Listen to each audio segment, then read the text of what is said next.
Pundi? Kulono maneh ya dek ngenane niku sing Oh alah. urus Iki karek arang-arang Mbah. Niki desa pundi to? Sareng. Oh. Sareng endi to ora ngerti. Sareng niki kula wana priga. Masalah doe wono krimbo. Lah kula oleh niki ijo-ijo ngeten iki lho wau. Nek dene adik kula niku Abang-abang nek oleh. abang janten mboten enten. Teng pundi, Mbah? Sekolah Niku niku lho, Cek. etan teng kidul. Toko niku ngidul hak idik.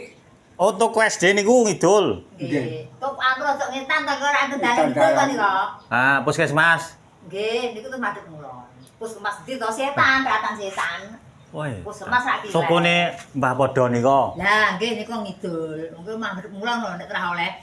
Jane pun yang 120 iki sing wedok arep oleh sing lanang mboten oleh. Lah mengko nek sampe rezeki gek diwehne. Janten pinggir Rapi atas. iki rambutan.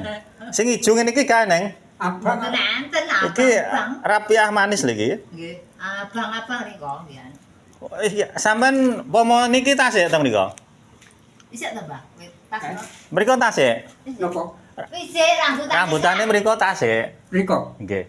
Dek wingenane niku tesih kula riko. Apa-apa, Mas? Lah saniki duka. Pinggir dalan. Karo mae Pak Jeni ke.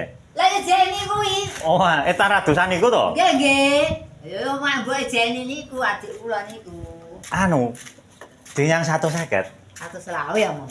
Terus nyuwune ibuke pinten? Wong kali silangan niku ora oleh mesti diwehne dulur-dulure. Lah mengko nek sampe rezeki gek diwehne piye? Iya. Cobi tak pirsa nggih.